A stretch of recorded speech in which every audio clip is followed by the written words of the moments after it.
Today, we continue to talk about seasons of life. We are in the second phase, the starting lineup. Come join us. Church. Family. Theology. News. Entertainment. Evangelism. If it's Christian, then we're talking about it. This is the Mike Charleston Podcast.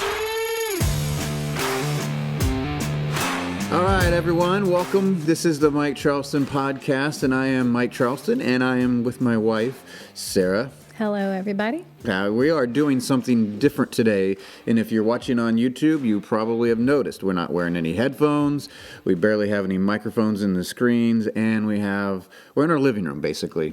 So we're going to try this and see how it sounds. If it doesn't sound good, we'll go back into the studio, but we don't really have a studio. We have a bedroom.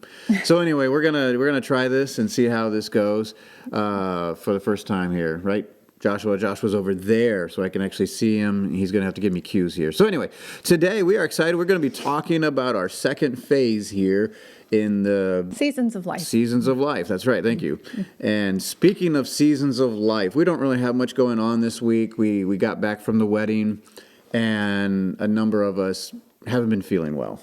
Pretty much, yeah. Yeah, it's been going around a little. Nothing major, just sore throat, as you can probably hear in our voices, at least my voice. But after the wedding, I noticed I was doing some of the videoing for the wedding, and I spent the whole wedding looking through the little screen, and I noticed I can't see very well. I can see, far with my contacts, but I had to, so we went out to lunch and went next door to the Walgreens. Yep, to the Walgreens, and I got a pair of reading glasses. So yes, now I look like a professor. So I don't know. What do you guys think? You can leave your comments. Please be kind. So now I can actually read my notes without straining, going back too far. But anyway, so I've got my reading glasses, and it's kind of appropriate because we are talking about seasons of life. And talking to a lot of my friends about 45, 47, 48, for some of them, they've started, it just hit, just like that. And now, next thing you know, you're wearing reading glasses. Can't see. Can't see. Which has been kind of a problem for a while, though. Like the wedding, I think, pushed you over the edge. But for a long time, you've said, I can't see. Yeah, I switched to my grandfather's Bible that I was given, and he has giant print. So I read that. Yeah. But I know Chuck, he uses his phone to read the Bible, and he just makes that bigger. Well, You can't make books bigger. So you got to do something, and until we can figure a way to make books bigger and not on Kindle, I guess I got these glasses. So hopefully, if it becomes very important, I have to read something, I have to put on the glasses. So then it's serious, right? But anyway, no, I don't really like glasses. I'm not getting used to these at all. I have a pair of glasses, and I just wear them all over. And then if I need to wear something close, I just kind of lift them up. If you need to look at something close. Yeah, what did I say? If you need to wear something close. Sometimes I need to wear something close. But when I need to look at something close, I can just take them off and look. But now, you can see far. But now, when I look through these glasses, I can read things closely, but I can't see far away. Everything's blurry out there. It's so frustrating. I know a lot of you older people are like, hello, welcome to being 45. But I don't like it. I will say, though, I have to wear contacts because if I don't wear contacts, then you're blind. Everything's blind. Everything's blurry, and I'm like blind. So I can only see like this far in front of my face without my contacts. So anyway, that was what was going on in our week. So exciting for us. Pretty monumental. Now you can read again. Yes, this is not a very exciting week for us. We did change things up also. Not that you guys need to know this, but we are recording earlier so that the YouTube channel and the podcast can kind of come out in the same time. We're trying to plan it to come out on Monday. We're actually recording it on the weekend. So so that's why we didn't really have much going on, because we're going to pick up a Nordic track from a customer of mine. She's getting rid of a Nordic track. So we will see maybe maybe we'll be more fit next week. And I'm curious to see this Nordic track. It's a very expensive piece of equipment. She asked if I wanted it. I'm like, let me ask my wife, which is probably bad. Not a good question. Right. Do you want Nordic track, babe? Or do you need one, I should say? I don't know what the right I question think is. want would be better than need. 'Cause Right. saying- I asked. I didn't say you need this, so we're going to go pick it Okay. up. No, it was so you've been doing a lot more exercising, and you said, well, hey, I'll try the Nordic track. So I'll be curious to see how that works. I've never done a Nordic track. We've done bicycles and the other things, but never a Nordic track. So anyway, we'll see how that goes. But we got to go pick that up this afternoon, so that'll be on next week's show, right? Yep. Anything else? Just it was good to just kind of relax think and that's not have about to it. worry about company. We had plenty of company over the last couple of weeks, so Right. it was just nice just to chill a little bit. Back to just us. Yeah, and we got news coming up here pretty soon on the Mississippi Shindig.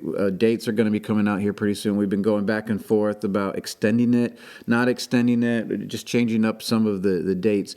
Right. But that'll come out here pretty soon, so stay tuned. tuned for that. And but other than that, we'll be right back, and we'll get into the Seasons of Life, the second stage. You're listening to the Mike Charleston Podcast.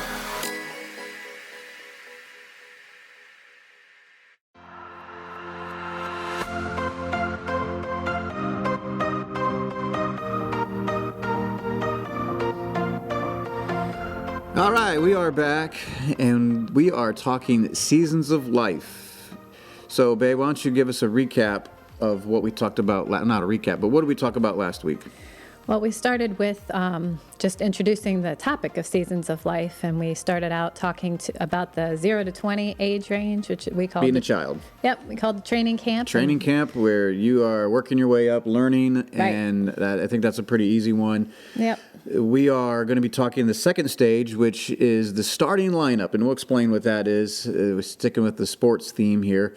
The next two phases, in case you're curious, are the coach and the general manager. So if you know anything about sports, you kind of can tell where we're going with this. But today is the starting lineup. Now, what do we mean by the starting lineup? So last week we talked about the child growing up. Right. And the child is learning all kinds of things. And to keep with that sports analogy, he's learning the sport. He's learning the basics of the sport. He went to high school, he went to middle school, he went to high school, then he went to college, and he's playing football, and he's Joe Burrow, and he's about to win the Heisman Trophy, and for you LSU fans. And so then you have, he's been drafted, and he's going into the NFL, and it's his turn to shine. This stage of your life is your turn, your time to shine. You are now between 20 and 40. And once again, we'll say this, I think this is obvious. These are all very general. Right. Generalities here. Obviously, you can get started a little earlier, maybe even when you're 18, even 17 maybe. Or maybe you start a little bit later, maybe it's 25 or something like that. These aren't perfect, but we just use 20-year periods just because we wanted to, and it made sense. So, starting lineup. You are now in the game. It is go time. The coach sends you out, and now you are to start living. This is the phase of life where I do believe, that you see the most changes that you're ever going to see in your life, most likely. Yeah. Why do I say that? What happens? Well, all the big stuff. So you decide who you're going to marry. Right. You decide what you're going to do for a living. Right. Where you're going to live. You start having kids. So all those big decisions happen right here. And those are total life-changing events. Right. Like when you're Yeah. living with your parents from 0 to 20, they tell you what to do for the most part, and you do it. They move, you move with them. It's they put on supper. If you don't like it, too bad. Right. But now you're starting to make all the decisions yourself. Yeah. You're on your own. You're finding a spouse, which is a very important thing. We shouldn't make light of this. This is a game changer for a lot of people. Right. If you marry badly, not that you can't redeem it, it's not impossible, but boy, are you going to be treading water here. So you need to he who finds a wife finds a good thing. It doesn't say about a husband, but let's just assume it's good for both. That if you marry well, this is a very important time to make the right decision. So hopefully your parents have taught you well. You've learned how to make good decisions, and now you've chosen a spouse.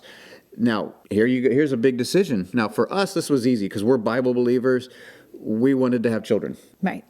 So children are now part of the equation. Now, that's a big change in your life. And if you don't know that, wait until you have children. It's a big change. So you have marriage, you have children, career. Most people in America, this is when they start their career or figuring out what they're going to do for a living. Right.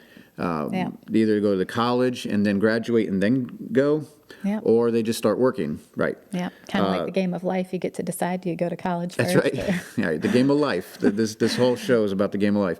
No, but and then what else? You have cars even. That's on a more simple level. Right. A house. Like, are you going to live in the city, the country? Are you going to move far away from your family? You're going to live close to your family? Like, those are big, big, big things that can... Life-altering decisions. Right. Yeah, pretty much. Yeah, so this is the phase where, this is what I also call the family/carrying out phase. This is where you actually carry out what you believe. Yeah. This is where you'll find out what you actually believe. For the first 20 years, back in the training camp, you were living basically your mom and dad's convictions, beliefs, and yes, you were probably around 15, 16, maybe even earlier, I don't know. You were starting to develop your own convictions and own beliefs. You were starting to get to that point, but you really you won't do that until you're on your own, with your own family.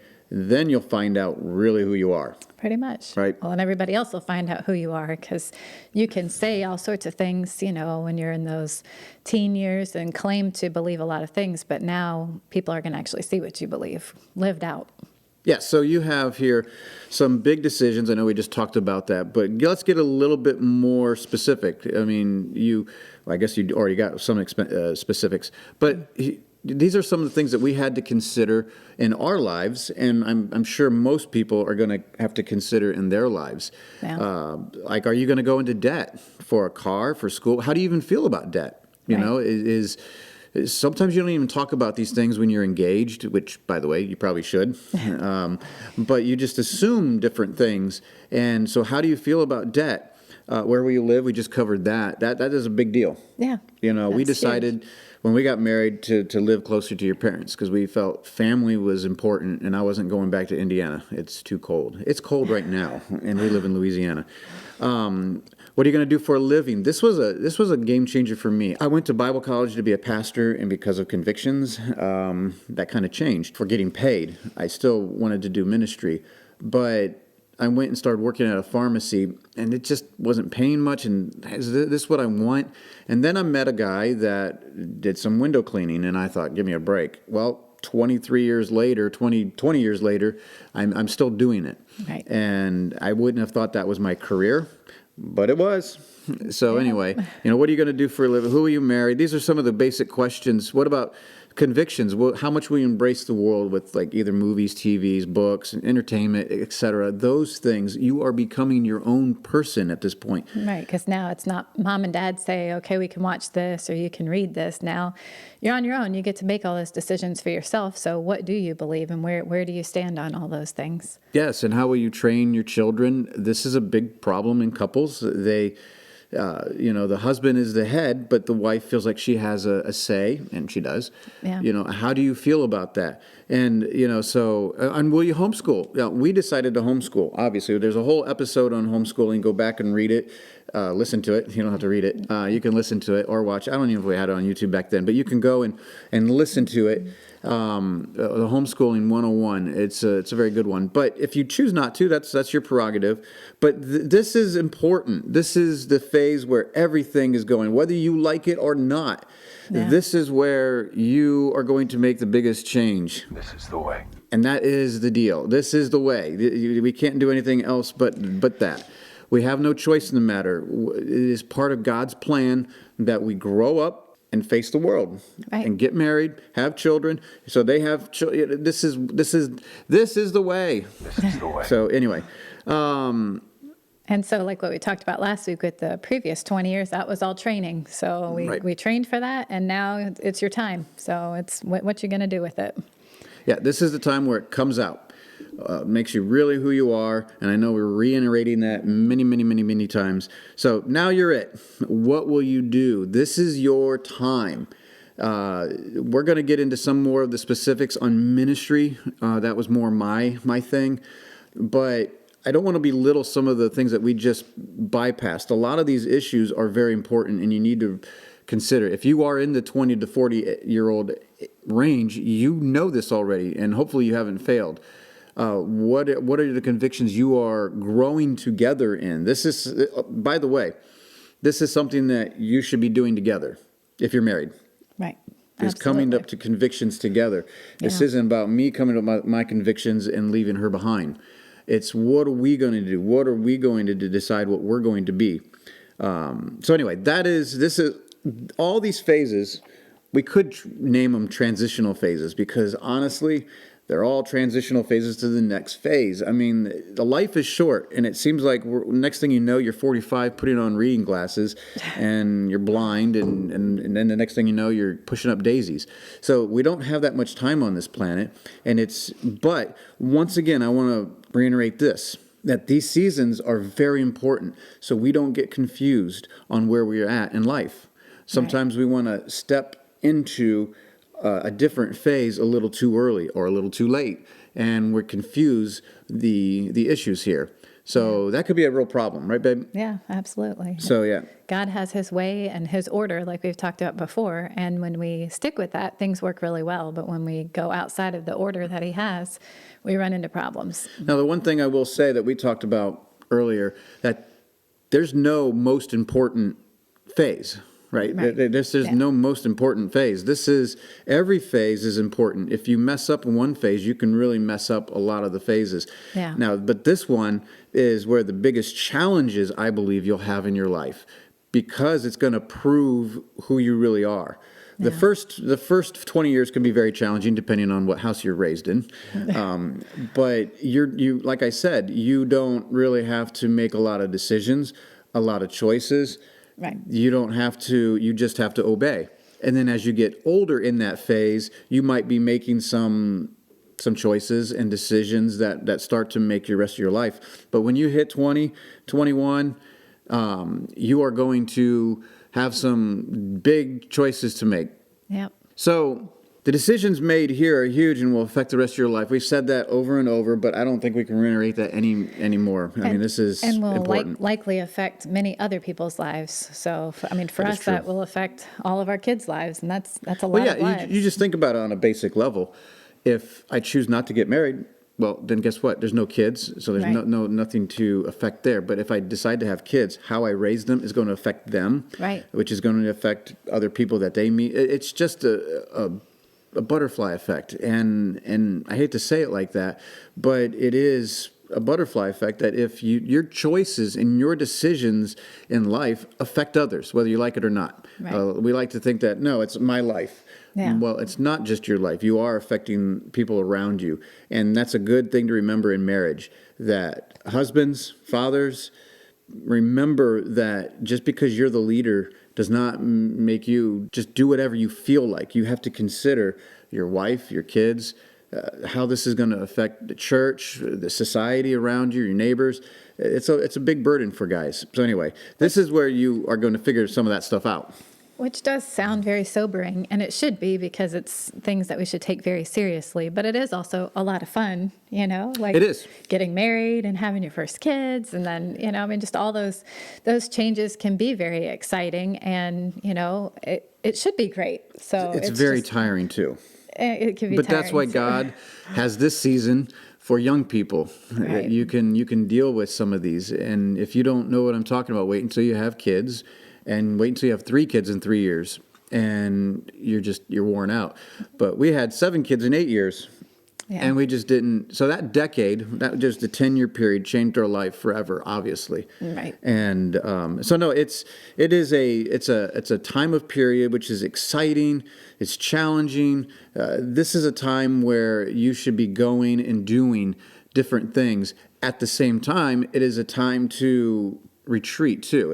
Does that make any sense? This is a time where you can be going and doing a lot of different things. You can be doing a lot of ministry for the Lord, but at the same time, you are now starting a family if you have a family.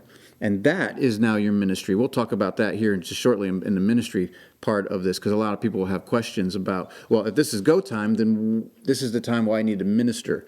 Yes and no. We'll get to that. But so anyway, you have here a chart, babe. Why don't you go ahead and tell us what this chart means here? Okay. So I wrote down things that it's time to do and then time not to do. So it kind of like goes together. So it is time to pray for wisdom. It's not time to follow your feelings. And Explain that. Obviously the first part, pray for wisdom, is obvious. Right. I think there's every phase of life you should, but especially this time you are.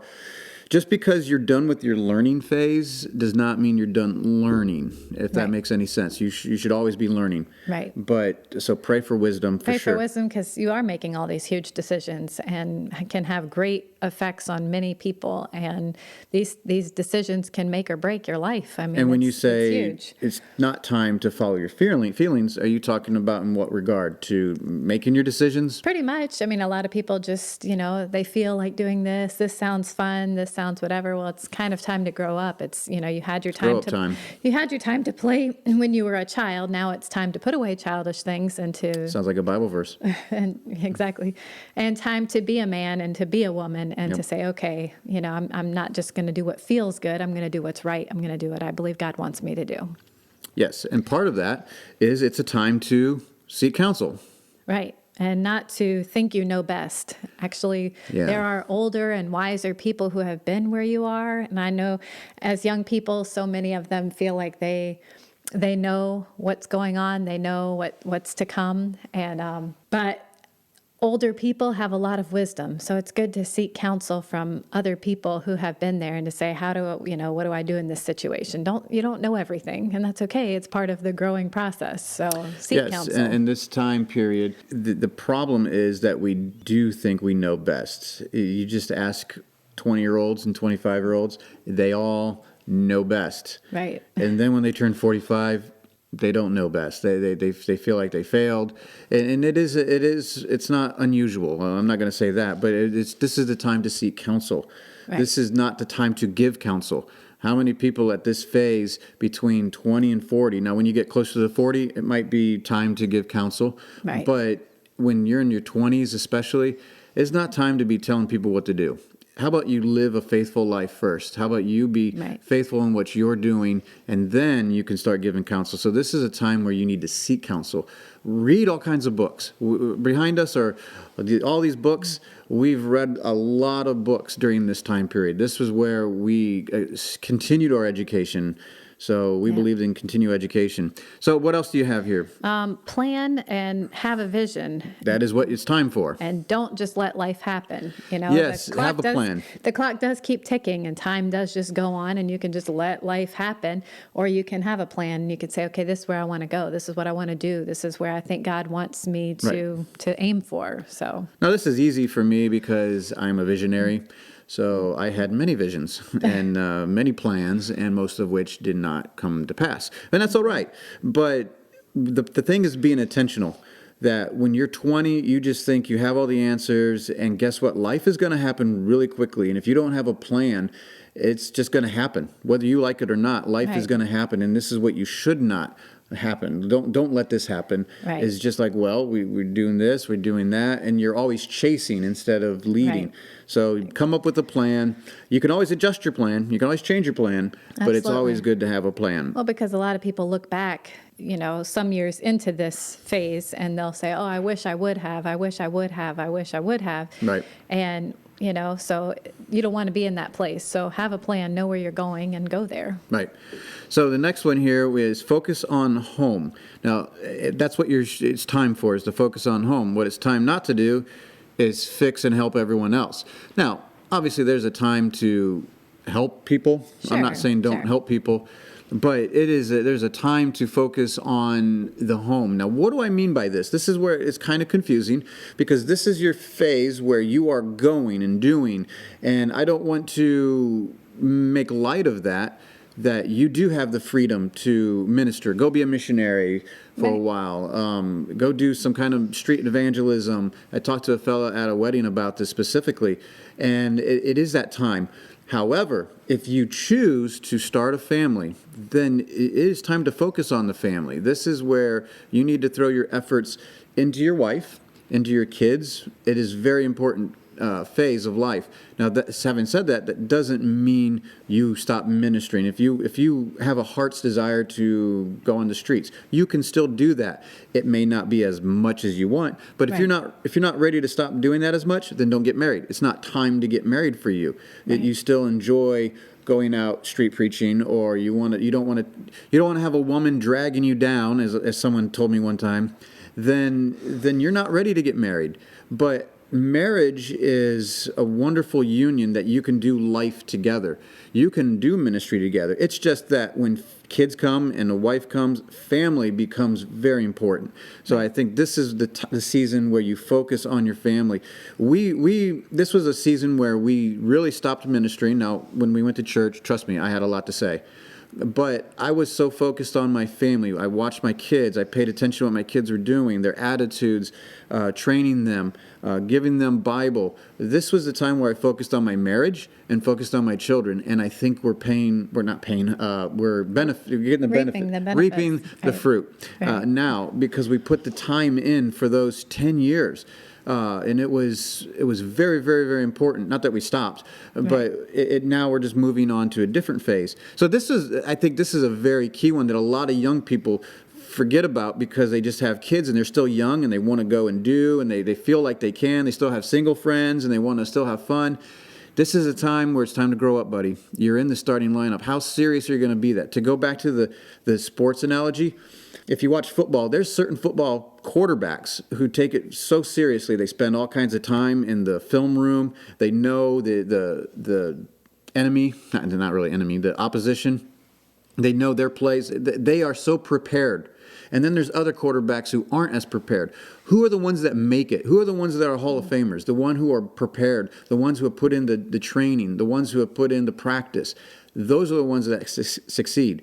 It's not just talent. So don't rest on your laurels and your talent. It takes time. It takes a lot of discipline, a lot of work. This is where you are who you are.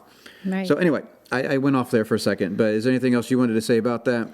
I mean, I do think, and we're going to get into this in a little bit when we talk about ministry more, but I do think that some people look down on, young moms that are just focused really completely on their home and their little toddlers at home, and you feel like, oh, it's kind of a bummer that they've lost their taste for ministry. And but that's not the case. This is God's order, and the whole thing that we're talking about here is seasons. And so this is a season, and it's okay to, for a season, turn your attention to your kids. That's right. What It's God not wants. lasting forever. Trust me. Right. If you live an 80-year life, giving 10, 15 years to your kids is not much. You have a whole life to live. Yeah. So anyway, the next one here is, what do you have there, babe? Be quick to listen and be teachable. And it's not time to be quick to speak and teach. This is where I struggled in my 20s here. I went to Bible college. I have more knowledge, quote unquote, knowledge than everybody else. And I had to come to grips with, when I started learning about these seasons, that it is not time for me to take a leadership role. Doesn't mean that I don't have anything to say. Right. I still am learning things in the scripture. This is where we had the dead church for a while.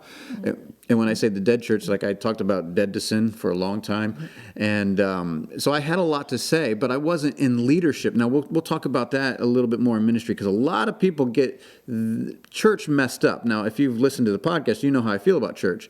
It's a little bit different than most people, but this is part of it. We think about ministry as being behind the pulpit and all. There's many kinds of ministry you can do. Right. And in this phase, it's more of time to listen. Now, we kind of covered that with, this is time to get counsel, get wisdom, listen. Listen. This is not the time necessarily for you to speak. That does not mean you can't preach. If you want to go to the prisons and preach, you want to go in the streets and preach, even in church, it's time to preach. But do you want to give your life over to preaching and being a quote-unquote pastor? Right. Well, and even talking about that, in the way we do church, where we encourage, everybody, all the men for sure, to have something to share. Even for young men that are in this phase, it's fine for you to share something that God's doing in your life, share Absolutely. scripture that you've We been would encourage studying. that. Like, that would be a good thing. So when I say it's not really time to teach, it's not talking about teaching about a passage that you've been studying through the week. It's Right. just trying to take more like the leadership, like you had talked about. Exactly. There's going to be a time for that, and we'll talk about that next week. But so next one here, the time to mold. I feel like Ecclesiastes here, where it's a time to do. Yeah. Yeah. But time to mold and change your home into what you want it to be. I think we covered this a little bit. This is the time where you got that vision, and you want to make your home what it wants to be. You have Right. the power to do this. This Right. is in your power to make your home what you want it to be. It's not time to try to change the world around you. Now, when we say this is, we're not, once again, we are not saying you can't go to the abortion clinic. You can't go to the streets. When you're at the grocery store, you can give somebody a tract, talk to them about the Lord. There That's are fine. no qualifications to tell people about Jesus, and there's no time restraint. If wherever you are, if that is in your heart, and it should be, then tell people about Jesus. And what happens, does that mean you can't get involved in Bible studies? And I'm not saying that at all. You can still be involved, but just be careful that you're not giving yourself over. Now, I know this doesn't apply to a lot of people, but a lot of kids that I've been talking to are very ministry-minded, and I have to relax them a little bit. And if you lose your family and your kids, what's the point? You want to make sure that this time period, it's a small window that you have, about 10, 15, you get one shot at this, one shot at raising your kids. So let's do a good job. And this is where you get that wisdom. You're still learning, but you're doing it now. You're in charge. How are you going to do this? Yep. So that's very important. Yep. Okay, so what else? And the last one I have is pay attention and communicate with your spouse and your kids. And don't assume everything is good, even if you don't communicate much. This one is huge. Yeah. I think this is a given, but I assume a lot of things are givens, and we should not just assume that these things are givens. So explain what you mean by pay attention and communicate with your spouse and kids. Well, the pay attention part is you need to be aware of what's going on. You need to, I think everybody should be able to tell when there's strife, when there's something between you and your spouse, when there's something between you and one of your kids, when maybe they're kind of retreating a little bit and they don't seem to want to talk a whole lot. You need to pay attention. You need to be aware of that and get on it right away. Like, okay, no, we're not just going to let this go. We're not just going to be quiet for days and let things slip. And we need to communicate. We need to say what's going on. How can we make this better? How can, what is it that you need? What am I not doing for you? Or what's the problem here? It's very important. And as parents, we have an advantage when it comes to our children. Not so much with the spouses at this point, but with the children, they come quiet. Well, kind of. They come quiet. They don't talk, and it takes them years to learn to be able to communicate with you, and then to actually put sentences together. It takes them a few years, and then before they really understand what you're saying, it takes even more years. So it doesn't happen all at once, and so you have many years to get to know your child and their tendencies and kind of who they are. And you can shape that and mold that. Pay attention. Right. We had our kids around us all the time when we heard a little arguing, or the attitude of their heart is what concerned me most than more their actions. Now, we obviously corrected their actions, but I wanted their attitude. I wanted to see where their attitude was. Were they being selfish? Were they being conniving? Were they being deceiving? The only way to know that is to pay attention. Right. Now, to your spouse, if you don't pay attention to your spouse, like most marriages, you're in trouble. If you don't communicate with your spouse, like, what's the deal, dude? Like, come on, you spent all this time wooing this girl. You went out on dates. You enjoyed doing this with her, and then you get married and you stop. I don't understand that. Your wife, your husband should be the funnest person to be around, the person that you like to hang around. Why do you have all these other friends? Not saying you can't have friends, but this is your life partner here that you're going to spend the next 60 years of your life, 70 years, hopefully, with. And if you do it right, and if you don't communicate, and if you take things for granted. I was just telling a young lady, she was asking some advice, and I said, honestly, do not assume. don't assume in anything, anything, just because even some of the subjects you might think that are taboo, and you're like, well, we won't talk about that. No, if something is making you uncomfortable in a marriage, you need to talk about it.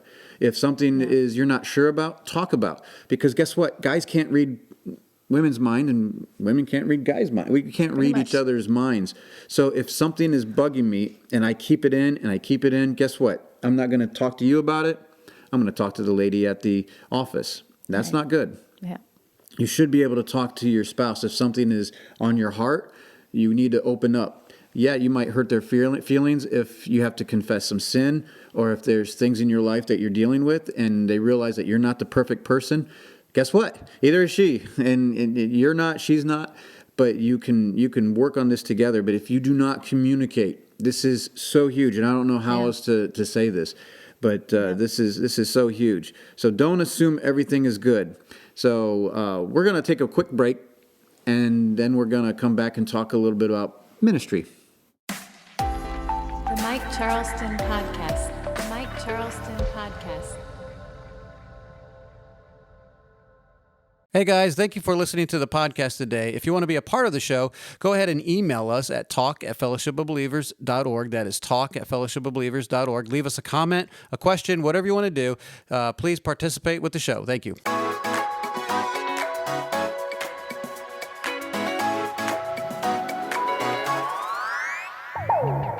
All right, we are back, and we are talking Seasons of Life Part 2. And by the way, if you haven't heard Part 1, go back and listen to Part 1. I think that's a given. But we were talking about it's a time to and what it's not a time to, not time to. But part of that is we was getting wisdom and counsel. Well, you have a couple of Bible verses you'd like to read, babe, right? I do. do. First one is Proverbs 3:13. Happy is the man that findeth wisdom, and the man that getteth understanding. Yep, these are definitely going to be in Proverbs. Here's another one, Proverbs 19:8. He that getteth wisdom loveth his own soul. He that keepeth understanding shall find good. And Proverbs 24:3. Through wisdom is an house builded, and by understanding it is established. Once again, I think these are givens when you're talking about Christianity and life in general. Right. Wisdom, if you don't know that wisdom is a good thing, I don't know what we're talking about. Right. Well, the Bible has a lot to say about wisdom. Yes. And I think, for any stage in life, it's important, but especially right here. It's Absolutely. something you Now, want to see. counseling. So here, this is interesting. We got a couple verses here. Proverbs 11:14. Where no counsel is, the people fall, but in the multitude of counselors there is safety. This is a good one. Especially in this phase where you think you know what you're doing, as we talked about, you think you know, Right. but maybe you don't, so you're still seeking counsel. This is getting, and by the way, when you seek counsel, I'm not talking about amongst your friends, peers. your peers. Look for older people who have been doing it for a while, and they're faithful, and that have godly families, and they know what they're talking about. Look for them. Yeah. Proverbs 12:15. The way of a fool is right in his own eyes, but he that hearkeneth unto counsel is wise. Once again, this is that, look at a 14-year-old. He thinks he knows everything, right? If you have a much. teenager, they think they know everything. But right here, it tells you if you think you know what's right in your own eyes, but a wise person goes and gets counsel. So here we have Proverbs 19:20. Hear counsel and receive instruction, that thou mayest be wise in thy latter end. Yep.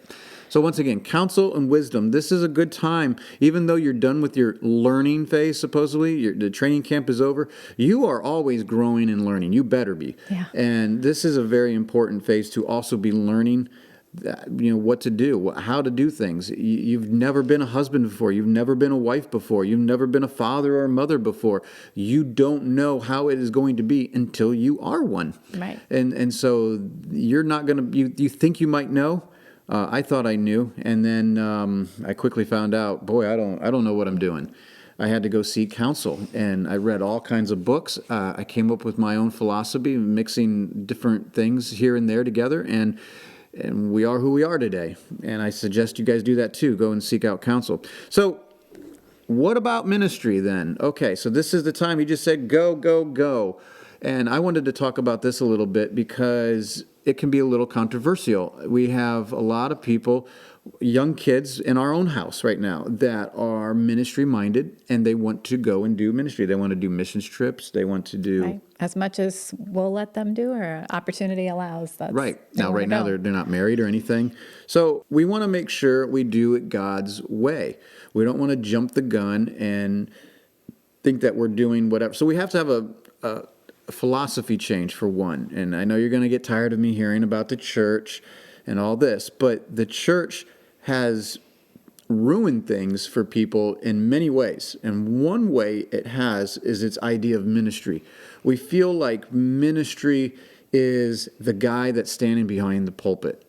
He's the preacher, Right. the pastor. That's it. That's the only way we can minister. And or, okay, wait, a couple other ones. You have a missionary, which is basically a pastor overseas. Right. Or an evangelist, someone who goes and preaches in churches usually, or if you're a true evangelist, you go on the streets or prisons or wherever and evangelize and pass out tracts, do street preaching, whatever you do. Those are like the three things that we have that are in church as ministries. Right. Maybe you could add counseling in that too. Nowadays they have a bunch of counselors on staff, but those are definitely white-haired people and people that have degrees after a bunch of letters after their name. But anyway, so those are that's what we call ministry. And so that gets confusing. So when we're 20, 25, 30, and we want to do ministry, we want to do Bible studies, we're thinking in the context of church. Like, well, we got to have a Bible study at the church. I've got to be a preacher behind the pulpit. I've got to work 40 hours as a paid professional pastor. Let me tell you something. This is not your season to do that. We've got verses we're going to be talking about that shows you, if you're a Bible believer, this is not your phase to be a church leader. You are not a church leader at this point. You are still young. You're still developing. And that doesn't mean you can't go street preaching. That doesn't mean you can't do abortion clinic ministry. Doesn't mean you can't pass out tracts.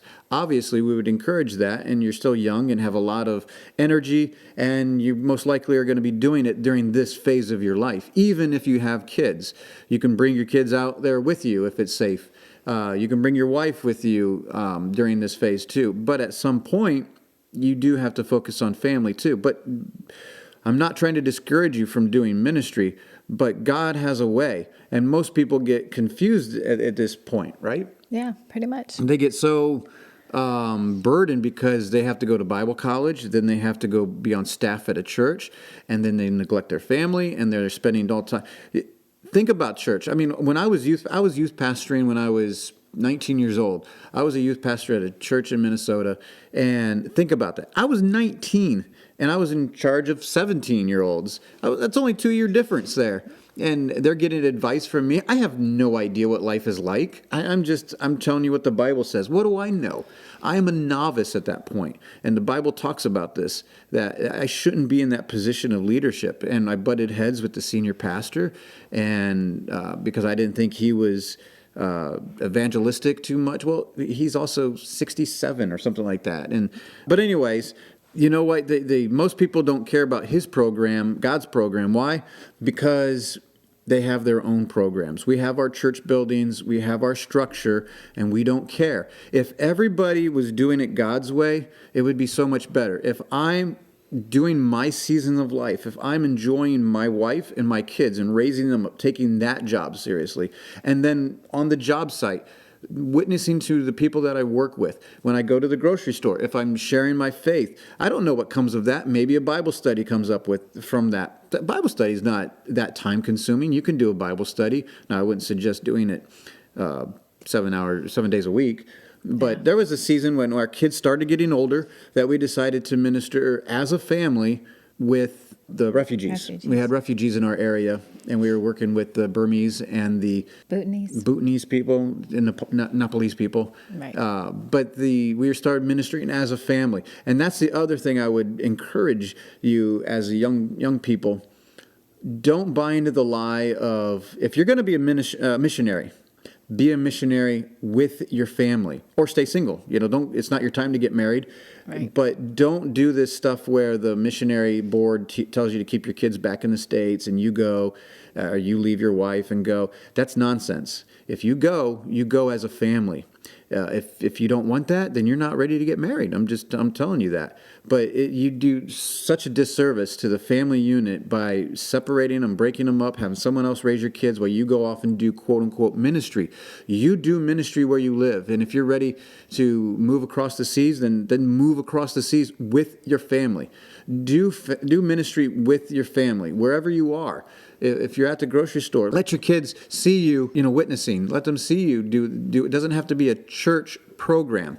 Ministry is wherever you are, basically. So I don't know. Did you want to say something about that? Yeah, well, I just think it's really important, and I understand that you see young people and you see their heart for ministry, and it's a great thing that you bring up all these kids and they want to serve the Lord, they want to reach the lost, they want to do all these things, and that's great. But I do think that sometimes we just have a warped view of ministry. We do. And I mean, I know I did. I wanted to be a missionary for many years, and then obviously we ended up getting married, and I never became a missionary. And so... But we did ministry.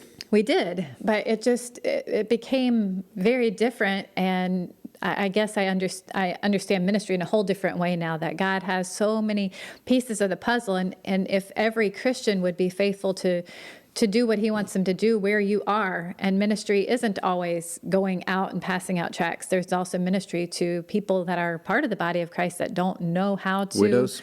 There's just so many things that sometimes we're so narrow-minded where we just see ministry as reaching the lost. Well, okay, once those lost people are reached, now what? Like, they still have a whole bunch of needs. So if you're just going and reaching the lost, somebody else has to disciple them and bring them up. Well, that's what the problem is. When we talk about ministry, we're usually talking about the dynamic, quote unquote, dynamic. We want to be seen. Right. But there's so many, we did nursing home ministry, and people were like, our kids were like, oh, seriously, we got to go. It meant so much to these older people. The old people hardly get to see young people anymore. Right. We throw them away in these nursing homes and forget about them. And they just sit there and no one takes care of them at all. And so to go and just quote some Bible verses, sing some songs, give them a little message. It changes their whole day. I mean, those people would sit there and just weep and tell us how thankful they were that we would go there and spend. I mean, we were there, 45 minutes or something. It was no big deal. Anyone can do that. Right. Anyone can do exactly. that. But and then it just there's widows in need. Out there that we neglect. There's so many things out there. There's marriages that are broken. Now we'll talk about that next phase. This isn't necessarily the time to be fixing everyone's problems because you're still trying to figure out yours. You need to be faithful in the little. So I had this little thing here. It says, we think of ministry as church work. Yep. Preaching and witnessing is church leadership. We think of missions and street witnessing as our only ways to minister. This is where we get confused on these things. We have to change our mentality. Where is a need? If you see a need, fill the need. Now, obviously, in this stage of life, you might have more needs because all of a sudden you've got 5 kids and you're just like, I need help. Or you can be a blessing to someone else. Look around and be a blessing to someone. That is the key. There are many, many ways to minister. It might look a little different than you thought. That is the thing. Now, that doesn't excuse you from not going out, passing out tracts, like, well, that's not my thing. I'm in a different season of life, Well, if a group is going out and you want to go, man. It's still good to do those things. So then we come to church leadership. Church leadership is a little bit different than ministry. So there is no qualifications for witnessing.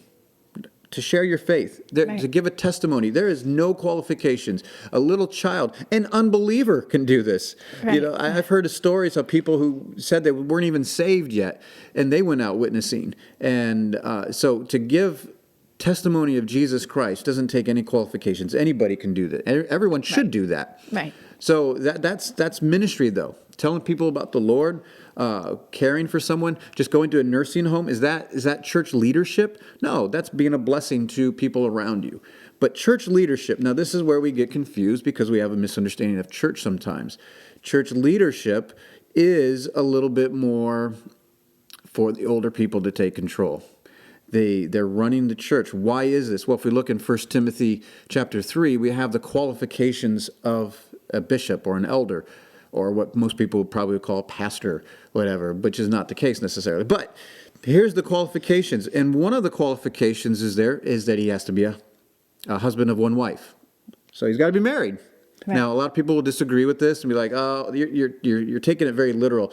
Well, I am, because I think you need to be married, because I'll explain why in just a second. And it also says to rule your house well. Like, well, my pastor doesn't have any children. Then he's disqualified. I believe he is disqualified to be a leader in that respect. Now, he can do ministry. He can teach. You don't have to. You can teach and not necessarily be a leader.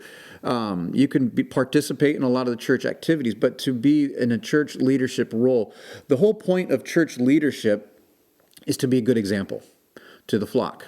You are running things. If you have no understanding of what it's like to run a household, be Right. married to someone, how are you going to relate to people? How are you? Yeah. This is why I think youth ministry is a joke. This is why I think people that are 20 to 30 trying to be pastors is a joke. They don't understand what it's like to have a bunch of kids, go to work. They don't understand these things. And so for them to jump in and try to help others, it's kind of weird. It reminds me of Bill Gothard, where he was a single man, never got married, and he's telling people how to do marriage and raise kids. I'm like, Right. dude, you can have an opinion, and I can appreciate that. You can read the Bible just like all of us, but you have no clue what it's like to wake up at 3 a.m. and your kid is struggling to breathe, and you're not sure if this kid is going to make it through the night. And then you have to wake up the next morning and go to work, and there's the stress and the pressure of just daily life. You have no clue if you're not married and have kids. So I think the reason why church leadership is for the elderly, and plus another verse in 1 Timothy, they're talking about being an elder and a bishop, a pastor, whatever, is that they have to show themselves faithful. They have to be faithful. They have to be not a novice. That's the other thing, is all these young people.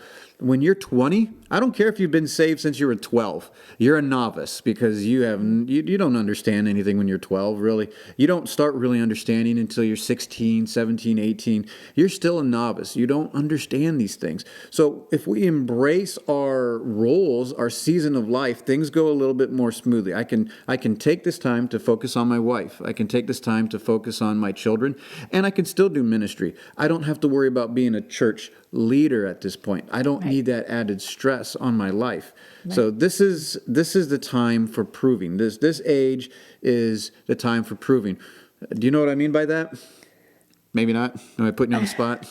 Well, I mean, I think so. When you say it's a time for proving, it's a time for you to show what you believe and to actually live it out, to show, okay, this is, I believe how I should raise my kids and have my family. And so you live it out, you show it. And then when you get towards the end of this and into the next phase, then it turns into something else where you can give back a little bit, where people come to you. So obviously we'll get into that next We're not talking that you can't give back at all. But as you get out of this phase, you're starting to move out of this phase. You're going to start seeing, hey, now I'm starting to be a blessing to people below me, younger than me, not below, but younger. Right. And I can help them through some of those battles because I've been faithful in this part. This is how the church works. We neglect this. We don't appreciate the 80-year-old man in the church. You look at some of these more modern churches, they subdivide. You've got churches out there that are full of 80-year-old people. Then you got churches that are full of yuppies. And then you got churches that are just for youth groups. We have subdivided the church so much. We don't appreciate the old hairs. They have wisdom. They have counsel that they have been through the battles. They know a lot more than we do. I know that's humbling and like, oh, you're telling me that they know more than me? Yes, they probably do. Absolutely. They have been through the battles a lot more than we have. Now, maybe some of them are novices, they're new believers, or maybe they don't know much. But you know whose fault that is? That's the church's fault because they haven't appreciated the older people as much. And we've lifted up the younger people because we say they're the future. They're the future. And yet we don't bring them into the church service. We keep them separate. Something's wrong here. Yeah. There's a fly in the ointment here. There is a problem with how church is run. I'm not here to talk about church, but if we get our priorities in order, things start to go smoothly. They just do. Yeah. So embrace your season of life. And if you're 20 to 40 and you have a comment about this or a question, please, you can email us at talk@fellowshipofbelievers.org, and you can contact us. And maybe you have a different view on this, and you're like, no, man, this is the time to go and blow, and you gotta have your vision, and you gotta preach. I'm like, that's fine. You're just not ready to get married, I don't think. But go ahead and try.